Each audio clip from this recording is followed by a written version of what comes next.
Kemudian bagaimana dengan salawat-salawat yang dibuat seperti salawat naria, salawat badah dan yang lainnya, yang mereka juga niatnya untuk mendapatkan pahala dan ganjaran.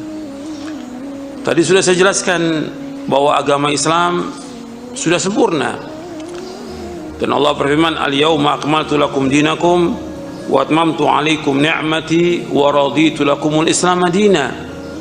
Pada hari ini aku telah sempurnakan bagimu agamamu, aku telah cukupkan nikmatku atasmu, dan aku ridho Islam menjadi agama bagimu.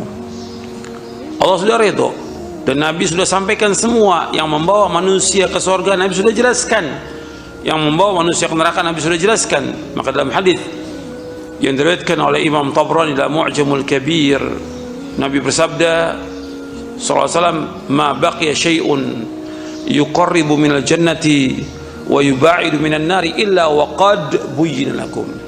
Tidak tersisa sedikit pun dari agama ini. Apa saja yang membawa kalian ke surga sudah dijelaskan, apa saja yang membawa kalian ke neraka sudah dijelaskan. Kalau seandainya bacaan selawat naria atau badar itu baik, Nabi sudah ajarkan kepada para sahabatnya. Nabi sudah ajarkan, tapi nggak ada satupun riwayat. Dan para ulama Ahlussunnah pun tidak menyebutkan tentang itu. Bahkan justru ulama Ahlussunnah menjelaskan, ulama Ahluhadits menjelaskan bahwa riwayat-riwayat itu yang dibawakan oleh mereka semua riwayat yang maudhu', yang palsu riwayatnya. Sedangkan dalam kaidah ilmu hadis, kalau hadis itu dhaif tidak bisa dipakai sebagai hujjah, nggak bisa diamalkan, apalagi hadisnya palsu, nggak boleh. Kewajiban kita mengikuti dalil. Dan Nabi bersabda sallallahu alaihi wasallam dalam hadis yang sahih yang diriwayatkan Imam Bukhari dan Muslim dari sahabat Aisyah Ummul Mukminin radhiyallahu anha, itu hadis yang kelima dalam Arba'in An-Nawawi.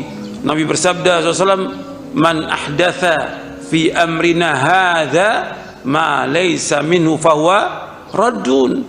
Barang siapa mengadakan sesuatu yang baru agama kami yang enggak ada contoh dari kami, maka amalan itu tertolak.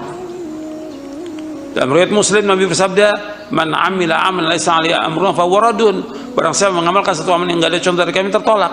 Sekarang dia ingin mendapatkan pahala, dapat ganjaran dengan salawat itu, salawat naria ini, nggak ada contoh dari Nabi, bukan dapat pahala, tapi yang ada apa? Dengan dasar hadis ini apa? Tertolak. Ini Nabi yang bersabda SAW, bukan perkataan saya. Tertolak amal itu ketika dia menyalahi sunnah Rasulullah SAW. Yang sahih ada, tinggal kita ikut. Kan sudah kita bahas itu. Kita mencintai Nabi Muhammad SAW, tapi kecintaan kita wajib kita ittiba kepada beliau.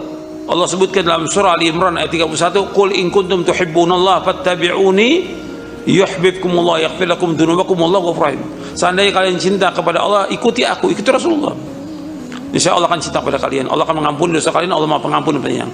Ikuti Rasulullah. Ada nggak Rasulullah mengadakan salawat nari atau badar? Ada nggak? Kalau nggak ada, jangan kita lakukan. Karena agama sudah sempurna. Yang membawa manusia ke surga Nabi sudah jelaskan, yang membawa manusia ke neraka Nabi sudah jelaskan.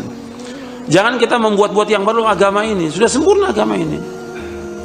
Kalau ada orang membuat yang demikian, akan ada lagi nanti yang lain membuat. Makanya kalau kita lihat torekot-torekot itu mempunyai cara salawat sendiri.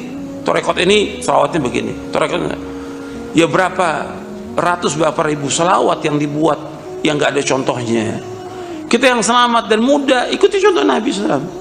Kalau seandainya mau dibuat-buat umpamanya, ya para sahabat lebih bisa membuat, karena mereka orang Arab asli, fasih dalam berbahasa Arab. Mereka jelas lebih bisa untuk membuat salawat. Tapi nggak ada seorang pun dari sahabat yang melakukan demikian. Nggak ada pun dari tabi'in melakukan demikian. Kewajiban kita ittiba. Ini salawat yang mereka lakukan ibadah bukan? Ibadah. Kalau ibadah kembali mana Pak? Contoh. Ini kaidah. Kalau keduniaan pada asalnya semuanya boleh kecuali larangan. Tapi kalau masalah ibadah asalnya dilarang kecuali ada contoh. Ibadah ini kembali kepada contoh. Nabi contohkan atau tidak? Kalau enggak ada, jangan kita lakukan. Ini dalam kita beragama demikian.